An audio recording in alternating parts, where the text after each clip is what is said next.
Hello everyone, my name is Bith and welcome to my channel. This is going to be a combination video basically of something like a Let's Play and a how-to series. It's going to be me playing XCOM Enemy Unknown, as you can see on your screen, and I'm going to be basically conveying my thoughts as I play the game. A game like this is a little complex for simple how-to videos and tips and tricks and stuff like that, I feel. So I think the concept is better to get along to you guys as a more extended series that actually explains the thought process behind things that I do and choices that I make. I'm by no means a master at this game. I've never really tackled Impossible. It just seems like a headache to me. But Classic Iron Man's, for me, a really good difficulty. It gets a little bit easy near the end, which is a little bit disappointing. But it's a mostly fairish challenge and nice to do. So we're going to get started here, and I'm going to be basically explaining the basics. So this first video is going to be a little bit slower. It's going to be I'm going to go over basic mechanics and explain basic details. So it's going to go to a lot slower pace. I'm just going to found a base and do the initial mission, not set on tutorial, because that's on rails and boring as hell. So we're going to start off. We're going to take a single player game. I always play Classic, and I prefer Iron Man. If you set it to Iron Man, you are not allowed to make multiple saves. The game has one save file for your game, and auto saves after every action. So if you screw up, you're stuck with that mistake. A recent addition to the game was the second wave patch. It has nothing to do with the DLC, which I have not got because it's not particularly good from what I've seen, and it kind of imbalances the game if you do it. It gives you really powerful weapons really early. But this is really nice because it adds a lot of longevity to the game. It gives you a lot of different options. You're not going to have this until you beat the game. I believe when you beat it on easy, it gives you a couple of options, like 3 or 4. If you beat it on normal, it gives you like 3 or 4 more. Classic will give you 3 or 4 more, and then if you beat it on Impossible, it gives you a couple more. Generally, you're not going to worry about these, but it has nice stuff like new economies are a really good one. So the funding, up here, the funding nations are different, so you don't play the game exactly the same every time. So I think this is one of the best options for replayability. But really, I'm just going to play the game normally, how it comes, because if it's the first playthrough, you're not going to have second wave options anyway. So I'm going to go ahead. I'm not going to put the tutorial on, as I said, and I'm going to load into the mission here. The first option you have is founding a base at a specific location. So I'm going to skip that. If you want to watch it, it's everywhere. So this is more of a teaching video than it is a playthrough. So the initial thing that you do is you have your 5 choice of starting locations for your bases, every continent. So North America is one of the better ones, not so much because of air and space. Air and space is a good bonus to have. It's not as good in the beginning of the game as some other ones. However, if you start in North America, you start with a lot more money than you do if you start other places. I believe you start with 300 starting credits, but I'm not 100% sure on that. And you start out with the most money at the end of the month starting here. So that's one of the main reasons you would pick North America. Europe's starting bonus here is okay. The problem is that laboratories are mostly useless, so you're really only worried about workshops. But because workshops are so important to the game, that alone makes expert knowledge not garbage. Asia, I think, is one of the best starting places. The downside is that you get less money than North America, but future combat is super good and super important on Classic difficulty.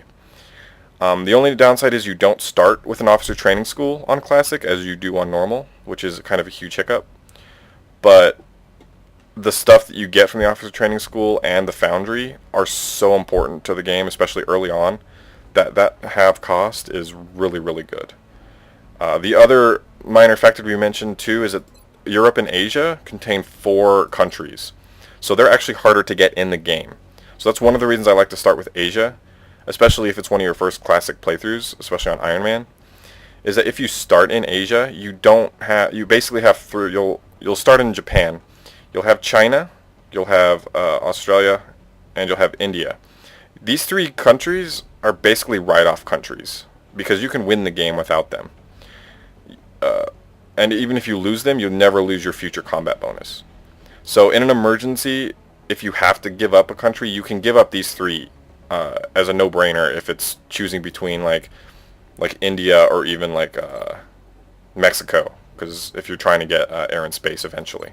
So it's a lot easier to get North America and Africa and South America than it is to get these two. South America is pretty much the worst starting location in the game.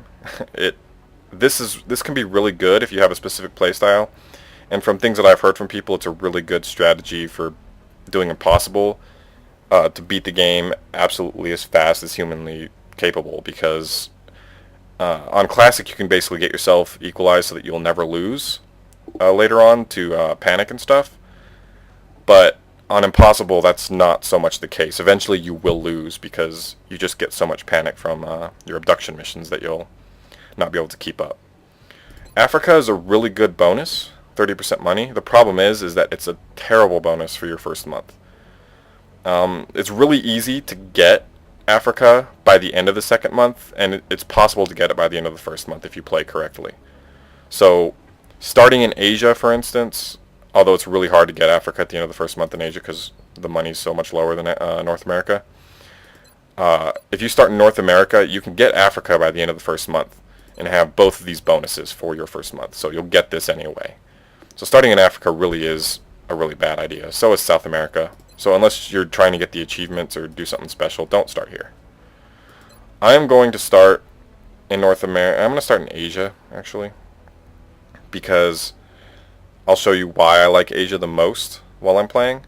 North America is just really nice because of the starting cash that it gives you. So I'm going to go ahead and throw down in Asia, and we will start on our first mission. You always start the game with an abduction mission. I'll tell you up here, this is where you start. It's usually right by where you start out at. So we load into the mission. You can skip this by hitting escape. Just a loading screen that you can bypass. Alright, so now you're in the game. You start off with 4 soldiers. They're pretty much random. The one thing that isn't random about your 4 soldiers is there are 4 classes in the game. All of these soldiers is one of those classes. Just as because you don't know what class your soldier is, they want to give you those options early on, so you are going to have one of every class if you keep these guys alive, which is good so that you don't have like 4 assaults and you really want something else. Another thing to mention is the 2-move system. You have 2 action points. You can move within this blue circle as 1 action point, and if you move out of it, it'll give you a yellow movement grid, which it'll say dashing in the very middle of that box, as you can see, and that will use both of your movements, well, both of your action points, whatever you want to call it. What you can do on the computer is hold down right click and it'll give you the actual grid. I don't use it very often, but it's kind of helpful if you want to measure stuff and be absolutely precise of where you're going to move. The other thing, you got the pips here, which are health. On Classic you start with 5. I think on Normal you start with 5 as well. On Impossible you get 4, and I think on Easy you get 6 to start. It could be 6 and 7 on Normal and Easy. I don't really play those, so I'm not sure. This middle bar is basically just morale, so if they're panicking, it's an easy glimpse. It'll be a red heartbeat indicator. If they're panicked, that means you cannot use them this turn. Down here are going to be your actions. Depends on your class. All your new actions you get will pop down there. You have attack, Overwatch, which is rather important, and everybody starts with a grenade. Over here are your weapons. You can press X to cycle through them, or you can click on your other weapon to cycle through them. Either way. On the computer, if you've played this on consoles, down here will be the alien heads as opposed to the top left. Just a minor difference. And these have extra information over here, like end turn, which you should almost never use because you can Overwatch instead. Soldier info, which will actually tell you like their stats here. Rookies always start with these stats: 40 will, 65 offense, 0 defense. Offense is basically 1-to-1% hit ratio, so you basically have a 65% chance to hit as a rookie, and that is modified by different things. Getting really close increases the number. Shooting into cover decreases the number. Overwatch shots are at minus 20% accuracy always, so unless you're a sniper, of course. Okay, without further ado, let's start moving around. I guess we'll explain the cover system next. There is high cover and low cover, as you can see. These ones have a half shield filled in. Low cover gives you 20% defense, so basically makes you 20% harder to hit. So if the enemy has a 65% chance to hit you, they're going to have a 45% chance to hit you, and vice versa. High cover is double that at 40%. So basically, if you're shooting at an enemy in high cover, you're going to have a 25% chance to hit them with your rookies, which is not particularly good. So the thing you need to know about cover is low cover is utterly garbage, and on Classic you should pretty much ignore that it is there. Do not use low cover unless you're using it for specific circumstances that you know to be safe, or you have a sniper that can use low cover as high cover. Low cover is really, really bad. It got me killed a lot before I figured out just not use it anymore. The other thing you need to know about the system is one of the gaming mechanics you have to employ, especially on Classic, is do not reveal new aliens with your movement. So I could dash this guy up here, which I will do this one time because at the beginning of a mission you know you can usually dash without revealing aliens on most missions. But the problem is if I did this and I revealed aliens here, they would jump into cover and I would have no answer to them, and I wouldn't be able to kill them. So they'd get shots at me, and being shot at is bad. You want to avoid getting shot at as often as possible in this game, because cover is nice, but it's by no means a guarantee that you're not going to get hit. Even if they shoot you with a 25% chance to hit you, they can still hit you and kill you. So avoid that. Another thing that I'm doing that you should not normally do, on the first turn you generally can, but you do not want to dash. You want to use Overwatch, leapfrogging cover, forward, hide behind cover, Overwatch. It allows you to basically not reveal yourself and then be in a situation that you're going to get shot. So now that we have a risk of revealing aliens with every move that we have, I'm going to go a lot slower. So we're going to grab this guy and I'm going to put him here. This will allow me to see over here, and I think a little bit over here, and down this way. See if he sees any aliens. And he has high cover on all sides. The neat thing you need to know about cover, too, is how the lines are drawn. This is one thing that trips up a lot of people in XCOM, and a lot of people complain about line of sight not working and being shot through walls. There are a few instances of that, but they're not as bad as people think, I feel, because I don't think a lot of people understand how the cover works. Honestly, when he's here, what you can do, especially with this right click, is you hold down it, and you can see how he's here, and his cover's like between him and this square. Basically, his cover is this straight line right here. So if there was an alien right here, and he could see me, he would be shooting through high cover, because even though it looks like he can see me mostly, I'm still on this side of the square from this line of cover. Between these two squares is my cover line, and it just goes straight across the map indefinitely. Same thing with this. This line goes down and out this way. So this line right here between where I'm moving is my cover line. So if there was an alien right here trying to shoot at me, I'd be in high cover. If he was over here, I'd be in high cover. If he moved here or over here, I would have no cover anymore and he would be flanking me. And being flanked is bad. Being flanked gives a plus, I believe, 40% critical chance, and criticals in the early game will kill you. Alright, so he has not seen anything. There's only a little bit more of the map over here. There might be aliens over here. One thing that is good to note on your earlier playthroughs is that stuff like this, like these humans wrapped up in these little pods, that's where a lot of aliens early on will spawn, even late in the game too. Like right over here is another warning sign of aliens, and just because of experience on this map, there's generally aliens back over here and back over here. But those will kind of give you some hints as to where aliens might be. So I'm going to grab this person and run out into low cover, because even after I move, I will still have an action, so I can move back, and I have most of the rest of my team to back me up. So I'm going to run out here, see if I see anything. I don't.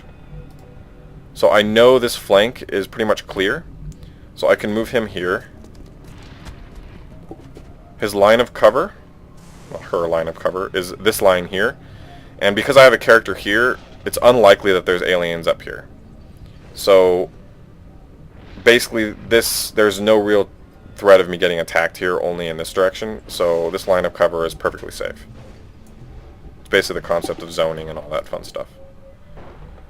I don't want to move this guy too far forward because I might reveal aliens, so I'm just going to pop him up behind this. And while I said low cover is bad, this is one instance where low cover is okay. One of the things you need to know about the aliens is that if you have not quote-unquote activated them, as in seen them on your turn or at the end of their turn, they cannot attack you. So they cannot shoot you out of the dark. So since if I end all my guys' movements, there is no way I will unveil an alien, and there is zero chance of this character being shot at all.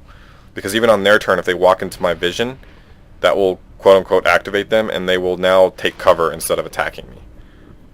So this guy is perfectly safe. And one thing with light cover you'll be using later is you'll use it to kind of like fall back to as like an emergency position and throw up Overwatch. So if I throw this guy on Overwatch, I press the F key. That's what I rebound it to. I think it's normally Y. Throw this guy on Overwatch, throw her on Overwatch, and throw her on Overwatch. Now all my characters, 2 of them are in low cover, but I have 4 characters that can pretty much shoot any alien these guys can see. So there's a very low chance that if they pop into my range, even if they're activated and can fire at me, I will probably kill them with 4 guys before they even get a chance to shoot at me. So basically just playing the numbers. So you want to keep the odds of you getting shot as low as you can make it. I'm going to pop her up here. This was more just to see around this corner to make 100% sure there's no aliens here. And I don't want to stay here because this basically makes this cover is mostly useless because everything over here, which is almost the entire map, is flanking her. So this is not a good place to stand. What I am going to do is hold her turn for a second, and I want to get some other characters moved up. So I'm going to grab him and pop him up a short jog to reveal some aliens. Okay, here we go.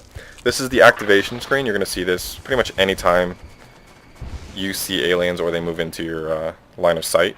A lot of people complain about it. I think it's a good mechanic because it balances the game so that the fights are not pushovers or unfair. And that's one of the things I like about this game compared to the original, which is my favorite game of all time, is that this game is a lot more fair. And some people might be like, oh, who cares, fair, but that's the one thing I did not like about the original XCOM is how unfair it could be at times. You just get all your guys shot out of the Sky Ranger as soon as you walk out. And that's not particularly fun. Alright, so let me talk about these guys that popped out. So they popped out and you actually saw where they went. So I know there's a guy back over here. There's probably a guy back behind here, and there might actually be a guy, they like to take cover here because they think they're safe. So I could probably move a guy forward and flank him. The problem is if I move forward right now, like her, I could move like maybe to low cover. You can rotate with Q and E on the computer. If I move her here, she's in low cover, and the firing range is about from this planner to this planner. You kind of have to just guess. It's basically, I think it's as far as double your move, honestly. So it's about like this far away. The problem is if I move up here, the aliens get their turn, they have a chance to move up and shoot at me, and I'm going to get shot at in low cover. That is very bad. We don't want that to happen. So since there's no really high cover for these guys to take, I am not going to move them. It's not a good idea to move them. What I'm going to do with her is I'm going to move her here because this will be fairly safe. Because in order for them over here to get within firing range of her, they'd have to move twice, and they couldn't move twice and shoot me. So she's pretty much safe. And that will give me a chance to get behind this high cover next turn. This person doesn't have any high cover, so I'm just going to overwatch with her. Liang's going to overwatch here in his high cover. And he revealed aliens and is in a tight-ish spot. I think I'm going to move him here, and I'm going to explain why. There is another thing you need to know about high cover, and that it blocks line of sight. Like when I was saying the example here and here earlier, that would be true. I would have high cover, except for the fact that he can't see me, because he's looking through 2 blocks of high cover. And if you're behind a block of high cover, it blocks line of sight. So if I put my character here, my sight cone my cover will extend both ways indefinitely across the map, and his sight will be as if he was 1 square left or 1 square right when you draw line of sight. So if my character was standing here, his line of sight would be in this square and in this square. In this square, he can't see that way, right? Because he's looking through a giant obstruction. He can see this way, and he can see a little bit this way. So right here, if basically this might give them fire on me, but I doubt it even. Definitely here he could see me, and I would still have high cover. He'd have to go all the way over to this spot.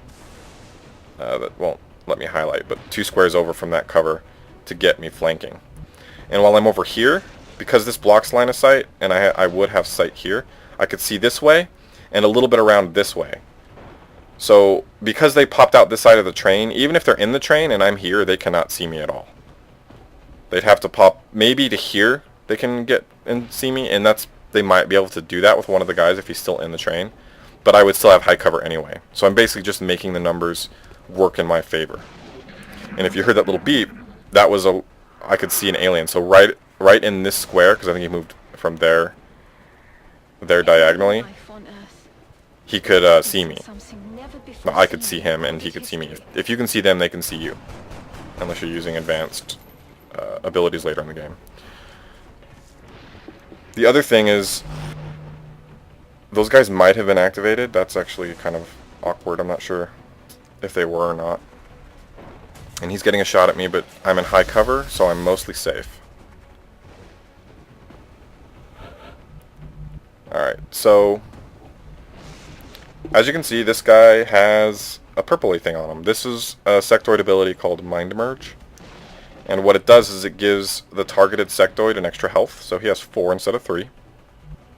And it increases some of his other stats, like I believe accuracy. That's what this little arrow is right here. If you have an up arrow, your stats you have some kind of buff to your character. If you have a down arrow, there's some kind of debuff to your character. And this will make him a little bit more accurate. I'm not 100% sure on that. I know it's crit for sure, but I'm not 100% sure on accuracy. I think it is like 10% accuracy bonus. But I'm not sure on that. So I can actually go in here and see. Mind Merge. Yeah, here it is. +1 health and 25% crit chance. Which is not good, because aliens have a nasty tendency to crit you even when you're in high cover, which in the early game is not good at all. These are the other... This is a screen that you can use. I don't use a lot because I know the numbers. But when you're fighting and you want to know what your chance to hit is, it'll tell you down here, as you can see through the screen. But if you want to know why it is what it is, all these numbers work, and you can always calculate what the number is going to be. So he's in low cover. So again, like I said, 65% chance to hit. That's a 65 offense. Minus the low cover, 45% chance to hit. I already told you that at the beginning of the game. So that's just a number that you know. Does up to 4 damage. Your attacks don't always do the damage that their weapon is capable of doing. So you do a minimum of 2 damage with a rifle. And sometimes you'll do 3. Which is good in Classic because you can mostly kill sectoids with 1 shot. Very rarely will you not kill them with 1 shot. Unless they're Mind Merged. Mind Merged generally means you're going to take at least 2 shots to kill them. I'm going to cancel out of that. Another thing I can show you is the alien heads. This is unique to the computer as opposed to the console. Is if you mouse over an alien head, it'll show you the alien, and it'll show you your hit chance on said alien. So it's an easy way, instead of having to cycle through all the aliens on your screen, which you can do. You click on him, hit tab, and you can cycle through like that. Another thing I want to mention before I forget is your screen probably looks different. Is if you go to options, go to gameplay. If you turn off the show action camera, I'll turn it on so you can see. And you go in, is that the right camera? No, that's a different camera, sorry. Options. Action camera is whenever you like dash, like I've done it a few times, when you dash and do like cool stuff or crit, it goes behind your character and shows like a cinematic cutscene. I don't particularly care for it, it's jarring, so I don't use it. The third person camera is similar, but every time you target an alien, it goes behind your character like this. This is what the consoles do. I don't think there's an option to turn it off on the consoles. One of the things that made the game 10 times better for me, just for feeling, is turning that option off, because it made it feel like XCOM again instead of some like action game. So the fact that I can target an alien and see the alien in the map as opposed to jumping behind my character and watching it from behind his view. And the problem with that is behind his view is you'll know for a fact if you hit or miss after a while because you can tell the animations. Another thing to notice since we have it is these red cover indicators. If you move into red cover, you know you're flanked. So this is bad, obviously because you can see the alien, but the game tells you like, hey, don't go here. You're going to be flanked, and that's not a very good move to make. Alright, so now that we've talked about those basics, now I gotta figure out how to kill these aliens without losing my dudes embarrassingly. Alright, so basically this series is gonna have my thoughts behind what I do. They're not always gonna be good thoughts and good actions. I make a lot of stupid choices, like losing some of my best characters because I dashed and got reaction fired by 5 guys. But I'm just gonna walk you through my thoughts. So this guy here is behind cover, which means it's gonna be hard to hit him. He is also mind merge, which means even if I do hit him with a rifle, I am likely not going to kill him. I'd have to get fairly lucky and roll the full on 4 damage. So I have a 45% chance to hit, and then if I do hit, I probably have like a 20 to 30% chance to roll a 4 from my experiences to actually kill him. So that's a very low chance to kill this guy. So he's still threatening. I could just exchange fire from my low cover to his high cover. Statistically, I could win that fight, but that's not something you want to do because it's dangerous. On Classic, every alien has a small accuracy bonus, which a lot of people complain about. I don't mind so much, but, you know, it's, I guess, preference, I don't know. It's the same way in the original game. I mean, the harder difficulties had more aliens and they were all harder, so. So my thought here is another game mechanic, which is rather important, is grenades.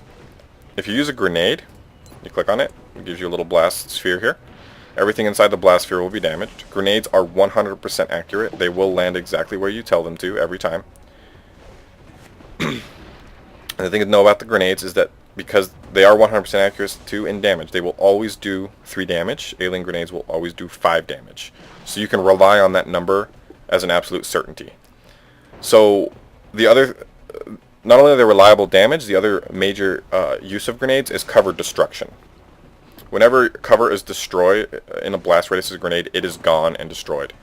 So I'm going to basically just demonstrate it because this is one of the better moves I can think of. Is I can throw this grenade at this alien. It will not only do 3 damage, so he will have 1 health left.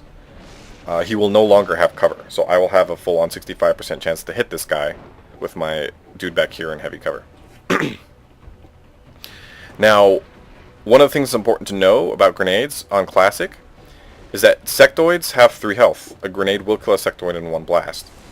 The thing you need to know about combat and the strategic game after combat is every time you kill an alien, their weapon explodes into 2 weapon fragments. And you need those weapon fragments to research better weapons. So, when you use explosives to kill enemies, their weapon fragments are destroyed and you cannot get them. So, it can hurt you to blow up lots and lots of aliens. But one thing you need to know about the early game is that the first 4, 5, 6 missions are very critical, and you really need soldiers more than you need weapon fragments. I would rather have an upgraded soldier than a whole bunch of weapon fragments sitting around. So feel free to blow stuff up in the first couple of missions. Don't hesitate if you're gonna risk losing a soldier versus losing 2 weapon fragments. Just blow up the alien. It doesn't matter. But one of the advantages to mind merge and all the aliens after sectoids is that you can use a grenade to weaken them to guarantee a kill if you hit. So I'm going to do this. I'm going to throw this grenade. He's going to pop out a little bit, chuck the grenade over the wall, and boom. Okay, he took 3 damage. All his cover is destroyed. And now he's going to be standing over here out in the open. He doesn't have a little cover shield like this dude, so you know he's in the open. And if you go and check this, 45% chance to hit, 65. He's now in high cover. Or he's no longer has any cover, right? So I use my base accuracy. So I can kill this guy if I hit him. So I have a 65% chance to bag him. So one tactic to do to save ammo, especially early in the game before you have double ammo capacity, is he has 1 health. Pistols are guaranteed 1 damage. So I'm going to switch this guy over to a pistol. And I'm going to press the spacebar on the computer, which brings up these. I'm going to tab over to this guy. And I'm going to press spacebar again. And I'm going to fire at this guy. And I missed because 65% chance is still not very good. Alright. I'm going to tab over to this guy. If you have like a forward back button on your mouse, you can use those buttons to cycle your guys, which is really, really convenient. Alright, so I really need to kill this guy. Because if I don't, he's just going to move into more cover and like attack me. And so I'm going to pull her up here, which will let her... Oh, that was bad. I didn't know he was in reaction fire. Okay, that's something to be careful for. That's Overwatch. I didn't get to use it. He got to. The thing you need to know about Overwatch is that as soon as you enter their line of sight and move, they fire at you. So she was here, and they could see each other, I think. Maybe not. Maybe he might have been out of range. But because I moved this way, even if he could see me, he didn't see where I moved to, so he couldn't make a shot. So he couldn't see me here, here, here, here, even here. Once I jumped in this spot, he could see me, which I should have picked up from the fact that those squares are they don't provide cover so they can be seen. So once he saw me here and I moved here, he could see me and my destination square, so in this space, he was allowed to make his shot at me. So he missed, which is good because when you make an Overwatch shot, you have -20, so you're basically shooting until you have low cover when you're getting shot at in reaction fire, which is again not good. So I'm going to keep up with my strategy. I'm going to switch to my pistol, shoot this clown, and hopefully I hit. 265% chance shots should hit. So there, he's down. Sectoid explodes into fragments. Valen's going to yell at me. Alright, so what... I was thinking about moving forward here. The problem is that I caught a glimpse of aliens here, and I'm not 100% sure if they're activated. I heard them kind of moving, but even if they aren't, if I move forward, chances are at one of these squares they'll be able to see me and they will activate. So then my guy will be up here and have a couple of aliens that can just pop up and start shooting at him. So that's kind of a dangerous position to be in. So what I'm going to do is simply put this guy in Overwatch. Just in case they are activated and they move forward, I will get a shot at them before they can shoot at me.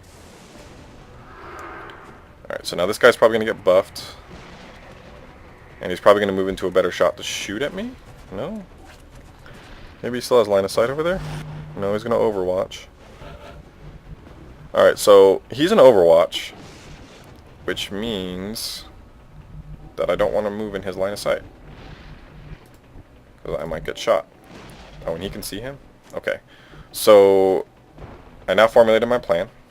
This guy's line of sight, like I said, he's behind high cover, sort of, on this far side here.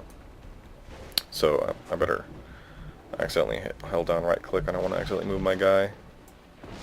Alright, so what I'm going to do is switch to my rifle before I forget, because that's happened before. I'm going to grab this character, and I will demonstrate this line of sight thing with high cover. This guy's line of sight is straight along here, all the way up and down. That's all he can see.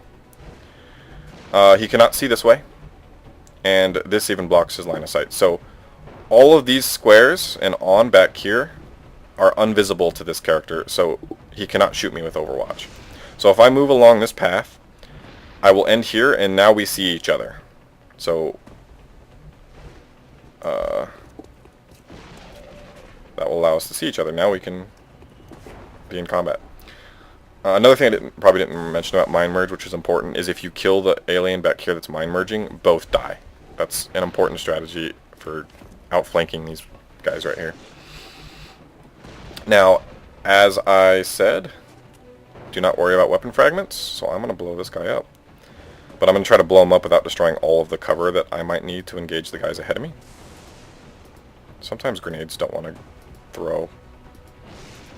There it goes. Alright, so this will not kill him, but it will smash his cover, and it will give this character... Actually, I will switch back to my pistol because he has 1 health, and I will take a shot at him. And hopefully this hits. Okay, it does. That's good. Even on that screen, you can, just by the trail of the shots, you can tell if it's going to hit or not. Alright, so I'm going to pop him. around here because I'm going to try to flank these guys. Flanking is very, very good. I'm not sure where everybody is. So I'm actually going to wait because I might reveal some guys, which I don't want to do, but it might happen. I'm going to pop this guy forward behind low cover. And now this, okay, so this guy here is there. So now I know where that guy is. So this being high cover, I think I can just dash up here and take it. I'm going to move here, which should block line of sight because I got all this high cover between me and him. And I'm actually going to... What do I want to demonstrate or move? I'm thinking I can move here, but there's a chance that he can move up into this square and hit me behind low cover. What I think I might just demonstrate here is hunker down. Hunker down is another mechanic you can use, and I don't use it nearly enough. I'm going to try to start using it more. What you do with hunker down is it will double your cover bonus. So whatever you're behind. So if you're behind high cover, it'll double it to 80. If you're behind low cover, it'll double it to 40 to basically make it like high cover. But the negatives is that it reduces your sight radius, so I will no longer be able to see this guy and where he moves to. But it also makes you immune to critical, which is hugely important. So even if he does have it hit me through my now 40 defense, there is no way he can kill me because sectoids can't do more than 3 damage with their pistol, I think. They can kill you with a crit on Classic, but not a regular hit. So you know for a fact that he can't kill you. And it's just basically removing the randomness from your game is always advisable. So now he's moved, and I know now that these aliens were indeed activated because he was there, and there was a guy back here mind merging this guy. So I know that those 2 aliens were there. And this initial pack was only 3. And I killed 1 here. I killed 1 here. And there was 1 here, and that's a 4th alien unaccounted for. So this pack was activated. So what I'm going to do now, is this high cover? I'm going to run over here. Get me even farther over. He sees no one yet, and I'm not going to make his other move because I don't know where anything is. What I'm going to do here, I think, is I'm going to actually move out here. The thing I'm worried about, though, is reaction fire. Because he might have overwatched, and if you're not there to see that they went into overwatch, you're not going to actually know that they're in overwatch. I'm just going to move over to see over this way. I'm just going to throw her in overwatch, throw him in overwatch, throw her in overwatch, simply to see what they do on their turn. Another thing about overwatch is if you just hit overwatch and wait and want to do the next guy, you have to wait. If you use your cycle button, like I use the forward and back buttons on my mouse, you can just go forward, overwatch, overwatch, overwatch, overwatch, spam it, and you can put your entire team on overwatch in like less than a second. So, this is kind of dangerous. I'm gonna run straight up because I don't think they're gonna be able to see me. Oh, they did. They weren't overwatch, which is good. But I now have flanking, and I can show you that. So this guy's over here. He's in high cover because of his drawn line of sight, so I'd have to be over farther this way. This guy is not. His cover is drawn along this line here, and I am on that side of the line, so I now have him flanking. You can see he's flanked because of a yellow shield. One of the things, though, you need to know about flanking is that it shows that they're flanked, but it doesn't show based on the character you select. So if your character can see them, and they're flanked, just be aware that that doesn't indicate the character you're selected is flanking them. So I'm flanking this guy. I can now target him. He doesn't get a cover bonus, and as you can see, I'm flanking him. I think I said 40%. It's 50% crit chance. So I have a really good chance of killing this guy in one hit if I hit him. So I'm gonna make that shot. I hit him. I crit him. I rolled 3 damage, which would have killed him anyway, but the crit doubled it. So all's well and good. Now this guy, I'm gonna move him. I'm gonna switch his weapon before I forget. I'm gonna move him behind his low cover because I don't think he has line of sight on anyone, and I was correct because I think this is the only alien that I see. And I'm gonna put him on Overwatch. So hiding behind low cover on Overwatch is acceptable, especially if you have more than one guy covering you, because they have to not get shot and then try to shoot you. So that's, again, you're stacking the numbers in your favor, and that's what you want to do. And that's high cover there, so I'm going to use that. And with this guy right here, there's like no real chance I'm going to get flanked with her. But what I think I'm going to do, I'm going to actually throw in an Overwatch to protect him as well. So that's 2 shots that anybody who wants to shoot at my guy in low cover has to weather in order to fire at me. I have no idea what to do with this chick. I think my best bet really is to dash up here behind this high cover, which kind of sucks because it's 1 space for 1 extra move. But this guy can't see me through all this high cover anyway. There might be another alien or 2 over here, but I'm not sure. But I'm just going to risk it.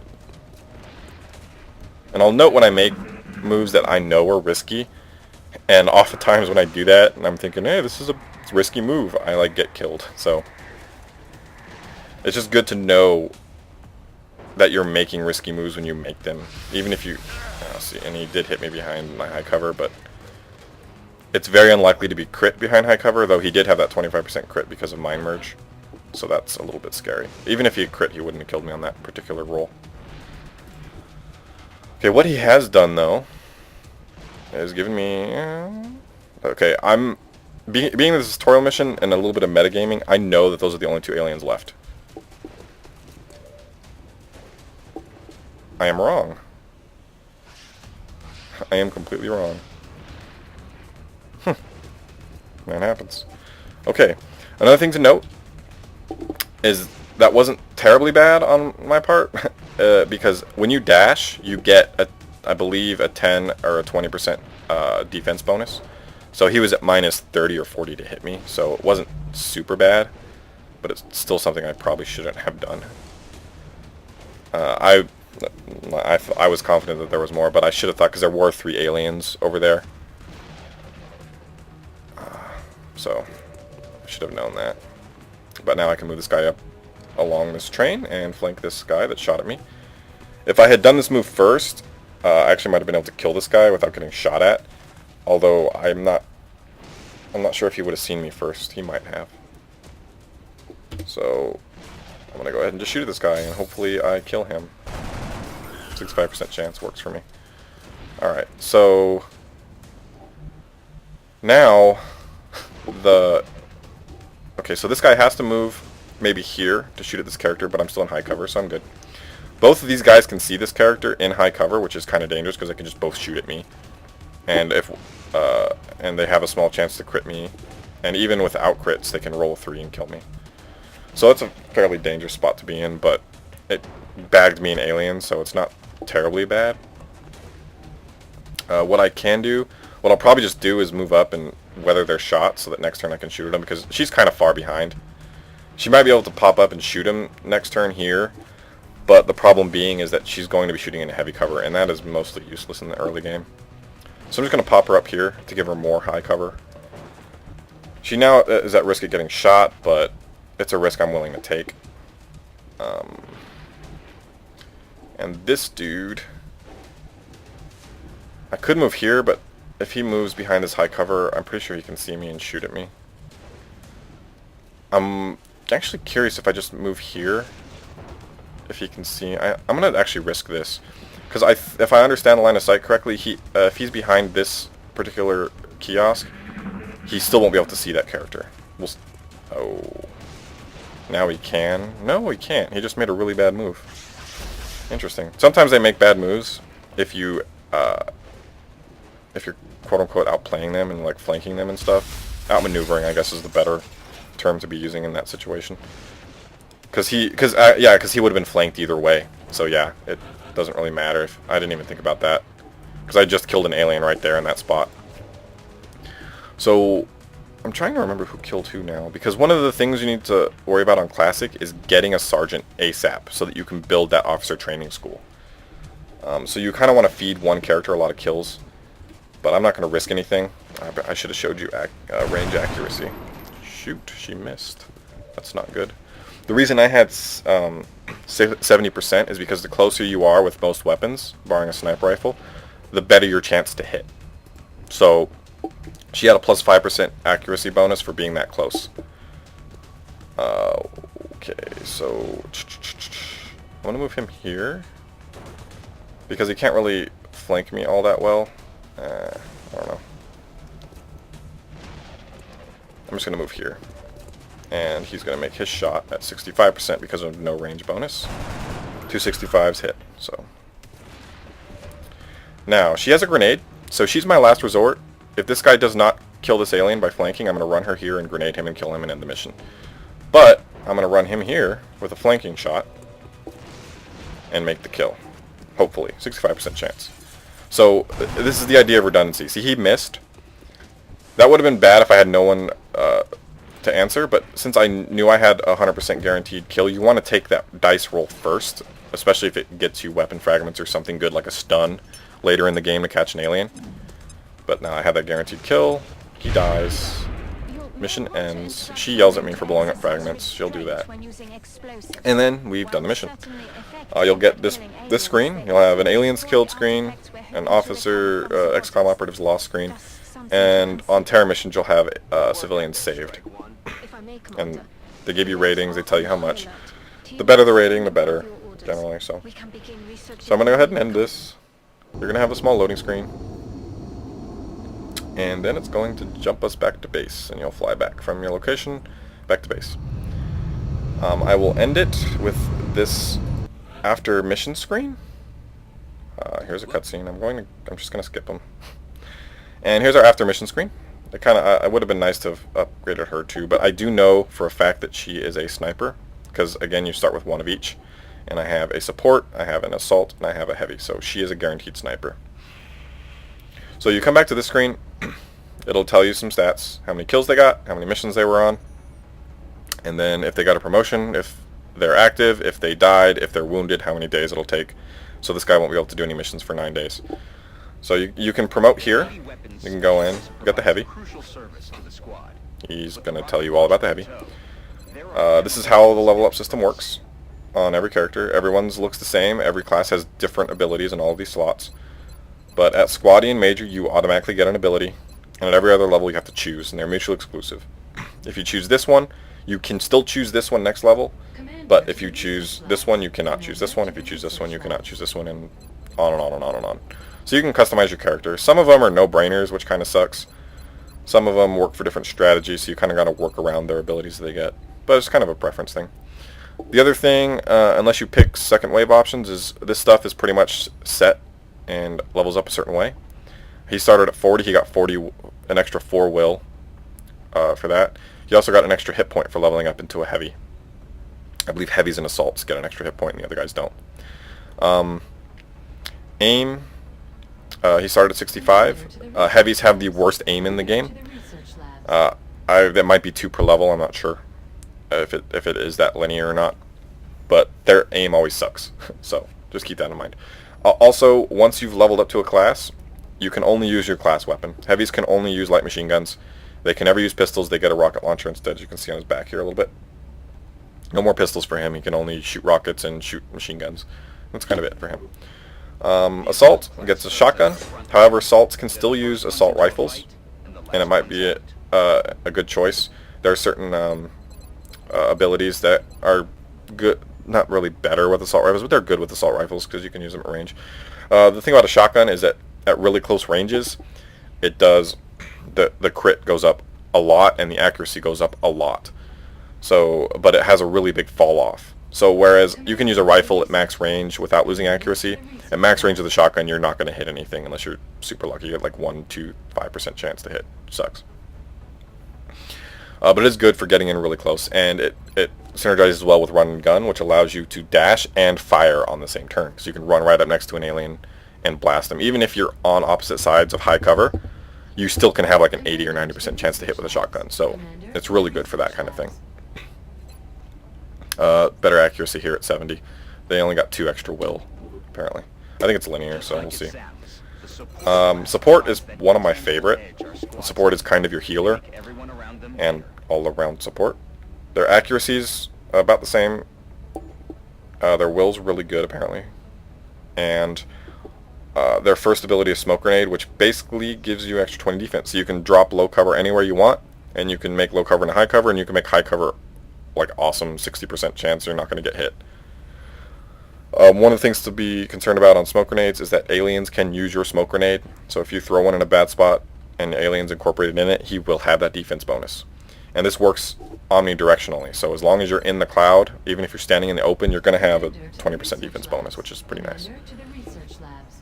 The only other thing is sniper. One of the things to note about snipers is early game, immediately after being promoted into a sniper, snipers are the most terrible unit in the game because they can only use sniper rifles at that point. Supports can only use assault rifles, by the way. Sniper rifles is all they can use, and sniper rifles, unless you have one of the abilities for it, you cannot move and fire a sniper rifle on the same turn. So it's kind of hard to get snipers kills early, but you don't really need to, but you really want to get a sniper early on up to squatty rank. Or actually, no, I'm wrong there. Rookie rank, because I think this is squatty. Rookie, squatty, something. You want to get them up to the next rank because it'll allow you to get snapshot, which lets you move or shoot, or it gives you squad sight, which lets you shoot at anything your guys see as long as he can draw a line of fire to it. So that's one of the things that makes sniper so good late game. But early game you have to babysit them and feed them kills, and it can be a pain in the butt. So once she gets, hopefully I can get her a whole bunch of experience, so once she does make squatty, I can get like 1 kill and level her up again. So that's going to be that. I'm going to go into the base stuff in the next video, and those will conclude the really in-depth tutorial videos for the most part. And then future videos after that will basically just be me playing the game, probably just uncut. I'll play through the game, and I'll just talk my thoughts and tell you what I'm thinking, and it'll be a good way of teaching the game, because I've noticed a lot of people say that Classic's way too hard, and I feel that Classic's a little bit too easy.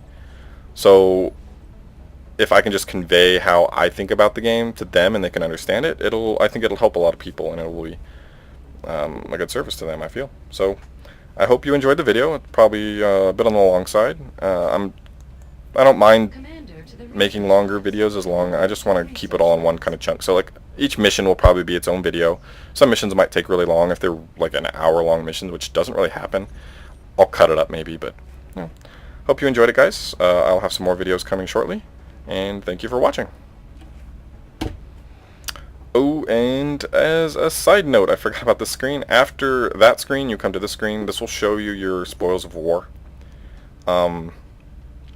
You'll have things like, this is new research that you can do based on what you've gathered. It'll tell you how many bodies and how many fragments. You get 2 per, so you can see that I blew up 1 alien, so I only got 10 out of 12. So, just, I just breeze through the screen after playing. But this will be nice later on in the game when you see a new alien you've never seen before, and you kill it, and it'll, like, unlock some new foundry project that you can do. Like, for instance, killing a muton. You really want to get one early, kill it, and have a foundry made, and get ammo conservation researched as soon as possible. It doubles the ammunition on all of your weapons, which for a heavy is amazingly good, because heavies have 3 shots each, and 3 shots per reload, and they run out quick, especially if you start using a suppression heavy, which takes 2 of your 3 shots. So, barring that, thanks for watching.